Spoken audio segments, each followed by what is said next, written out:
reason you're not getting clients isn't what you think it is. And in today's video, I want to pull the curtain behind the scenes. I want to pull the curtain and show you guys more behind the scenes of what it actually takes to run a successful business and get clients on repeat. So one of the biggest myths that I'm seeing right now is so many influencers, or just so many people, believe that when you post on Instagram, Facebook, LinkedIn, or these platforms, that the platform will monetize you. And yes, that can be true. You can get paid from the actual platform, but it's one of the least, or I should say, like, least incentive ways to get paid. What I mean by that is, a lot of people are posting content, you guys, but they're not making offers. If you're a business, you have to make offers to survive. So what do I mean by that? If you're an esthetician, how many times are you posting on your stories, asking people what they're struggling with? Why are they getting a facial? Why are they coming to you? That is part of market research, is asking your market or asking your audience what they are struggling with, and then you take those pain points, you use it as leverage, and you create an offer that you can sell to them. An offer just means that you're exchanging a service for money. So that's actually one of the best ways to get paid as a business. It's probably the only way to get paid as a business is by having a great offer. But I would love to see more brands actually creating offers on social media where they get paid from their actual offers and services. The thing that I'm always seeing, you guys, is how we kind of just wait for this magic moment for everything to be perfect, or until we have everything figured out, for people to want to work with us. And this took me the longest to learn, you guys. I have been in my business for 5 years now, running a social media agency, and the only entrepreneur that I saw in my family was my dad. And he ran restaurants his whole life. So I didn't really have much of a business background. I didn't know what I was doing when I first started. And so for the longest time, I would always tell myself, when I have this ready, I'll just get the bigger paying clients. When I have this system ready, that's when I'll start marketing myself and putting myself out there. Only to realize that things are never going to be perfect, you guys. So you kind of have to fail and put something out there for you to even see and realize what actually works in the market. Now, a lot of us are scared of sales. Why is that? And I know a lot of us, and I don't want to say a lot of us, but I know for, Latinas, or especially who I grew up with, that wasn't something that we talked about a lot in our household or in our culture. I remember my dad always talking about how, you should always save money for a rainy day. But he never really taught me sales. That wasn't something that he was taught, even though he does run a business. He would always tell me the power of customer service, but it's not like he ever gave me an exact definition, is what I'm trying to get at. So what I'm learning now is that sales is simply persuading someone. So if you can persuade your best friend to go get that cute top, if you can persuade your boyfriend to buy you something, if you can persuade your date to become your boyfriend, you are a salesperson, you are a saleswoman, you are a salesman.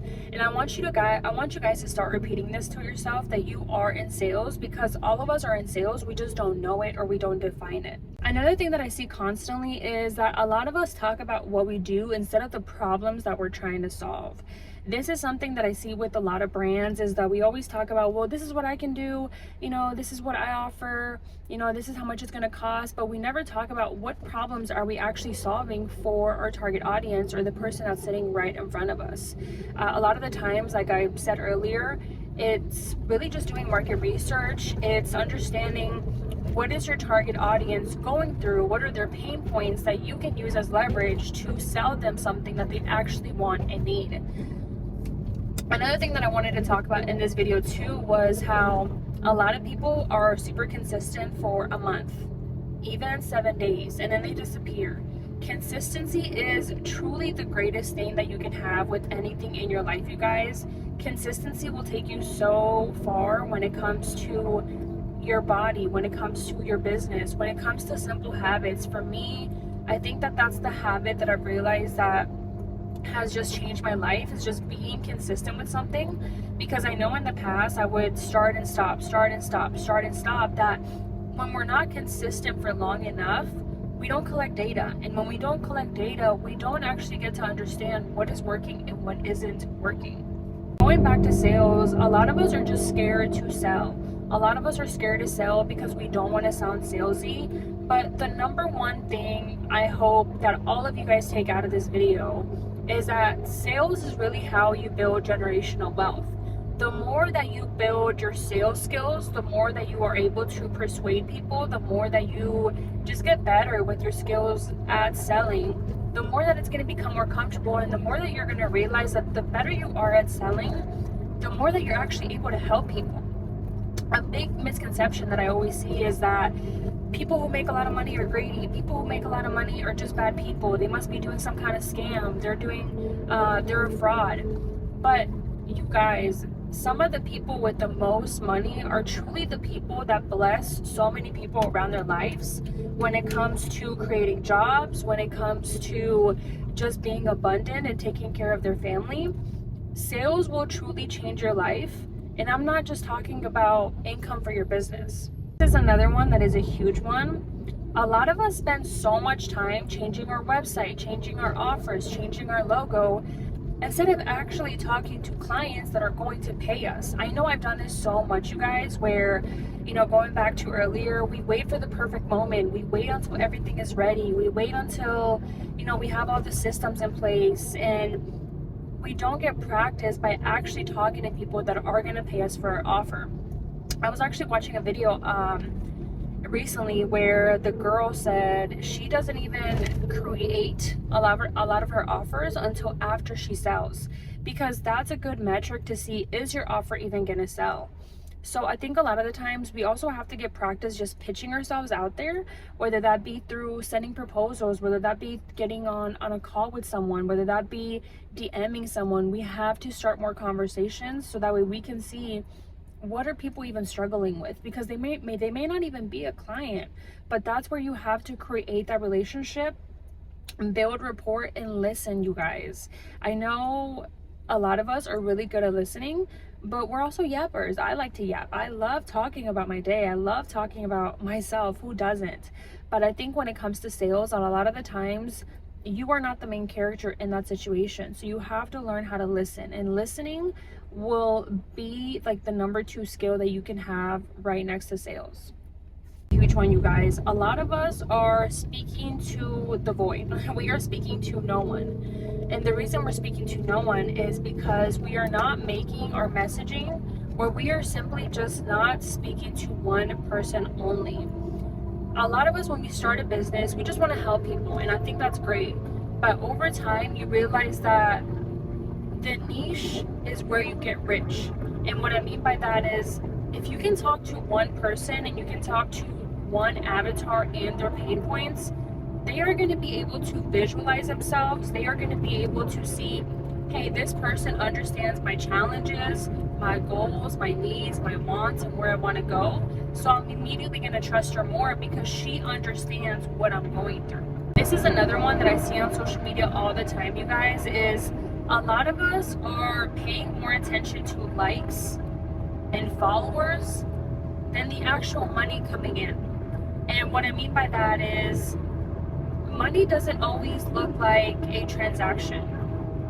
There is going to be metrics that lead you to that transaction, such as how many people are sharing your content, because the more eyeballs that you get, the more visibility you get, and the more your brand grows. But it has to be the right visibility. I think that's the most important thing when it comes to social media nowadays, because everyone thinks they're a content creator. Everyone thinks that they can just get on social media and sell, and you can, but you have to have a good offer. And what I mean by that is, likes and followers do not pay the bills, you guys. Likes and followers do not pay the bills. So you have to focus on metrics such as, how many conversations did you start? How many people reached out to you? How many people commented on your post that you can go engage with and ask them questions, get to know them, be curious. That is the most important thing that I have learned in business too, is to ask questions and be curious, because that's truly how you get to know your audience and understand what are they actually going through. So I'm actually on my way to a client office right now, and I'm gonna go record some content, have a meeting with them on their strategy and some things for upcoming campaigns that we have planned out. But another thing that I wanted to talk about is that a lot of us don't do our follow-ups with people who are already interested. You guys, there is so much money in the follow-up. What I mean by that is, when was the last time that you followed up with a lead that maybe said no to you 3 months ago? Money is in the follow-up. And what I mean by this is, that's why it's so important to build relationships, because just because somebody is not ready right now to work with you doesn't mean that that person won't be ready to work with you 3 months from now, a year from now. And that's why it's so important to always be prospecting, always be doing outreach, always be creating conversations, because those are sales activities. Those are what's going to pay the bills. Those are things that are going to help you sustain your business in the long run. But you guys, we also started a business not because we wanted to work all the time, but because we genuinely wanted to enjoy our life. Some of us started a business because we wanted more freedom. We wanted to spend more time with our kids. We wanted to travel more. We wanted to retire our parents. We wanted to pay off school debt. That's the freedom that we get when we learn sales skills. And I'm talking to myself, you guys, because I want to start making more videos like these where I show you more behind the scenes on my mindset, things that I've learned over the years. And I realize that a lot of the times I'm just like you guys. I try to perfect my YouTube videos. I come up with the perfect copy, the perfect script. You know, let me do it when I'm in the studio, when I'm not in the car driving. If I have a 40-minute drive to an office and my tripod is sitting right here, you best believe I'm gonna prop my tripod like I have right now. I'm gonna deliver value for 10, 15, 20 minutes, and then later turn that into a video that I can post for free on my YouTube, where people will watch it, and then the right people that want more information or say, Jasmine, you know what, this is great information, but I just don't feel like doing it myself. I want you to do it for me. Then they're gonna pay me to do exactly what I am saying right now and exactly what I am doing right now. And so a lot of the times it's just a lesson that we wait for the perfect moment. We wait for things to be so perfect. The perfect moment will never come, you guys. If we wait for the perfect moment, we will never get anything done in this lifetime. It's just the truth. And so I want to start being more honest with you guys about what it really takes to succeed in business. And I think a lot of us just don't understand how much effort, how many reps it actually takes. And I hope you guys enjoy this video, because if you guys enjoy this video, then there will be more videos coming soon. Another one, you guys, I feel like this is something that I don't really talk about a lot, is you guys know that I am Latina. I grew up in Ohio, but in our household, we only spoke Spanish at home. My dad actually told us, en la casa no se habla inglés. Like at home, you do not speak English, because he wanted us to keep our language. And so for the longest time, I struggled with a stutter. And I could have kept that, I could use that as an excuse for me to never make videos and say, you know what, I'm just really bad at communicating, I stutter. And I used to be really insecure about it, you guys, because I could not even form a full sentence without saying but. And my family till this day still makes fun of me sometimes when I do it. But there's a lesson in all of this. You have to stop using your excuses or your past as an excuse to not do something. I could have let that stop me. I could have said, you know what, I'm just not going to be a good communicator ever in my life because I speak 2 languages. But I use that as a way to help me get better in life. And that's one of the most important skills that you can have in this life, you guys, is learning how to communicate. Are my sentences always going to be perfect? No. But can people understand the message? Yes. And that's the only thing that matters. And so it's just a reminder to whoever is overthinking their content, girl, sometimes you just gotta post it. Make that video right now in your kitchen and post it. Deliver some value, because people will care more about the value than the presentation. A lot of people are treating the business like a content creator instead of an actual business owner. A lot of us start a business because we want more freedom, but then what happens? We end up working 80 hours a week. We end up creating all this pretty content for the likes and views that we forget we're in the business to make a profit. We are in the business to be a business owner. And so it's just a reminder that I want to give you guys, that you did not start your business to treat it like another hobby. The more that you invest in yourself, whether that be learning new skills, watching videos, attending conferences, simply getting better at your skills by doing it for yourself first, the more that you're going to get better. A perfect example of this is, a lot of the times I want to create like these super fun Spanish videos for my clients, and sometimes, let's just be honest, my clients are not going to like my ideas all the time. And I could say, dang, like I'm just not going to do that. Or I could just go and create the idea for my own brand, my own self. And I think a lot of the times we wait until the clients come, we wait until someone says, okay, you can do that idea. That moment is never going to come, you guys. Do it for yourself first. And people follow leaders that actually execute. And that's all I'm going to leave you guys with today, because I do have to go. If you guys like this video, don't forget to like, share, and subscribe, and follow me for more marketing, sales, and leadership videos coming your way. Bye, you guys.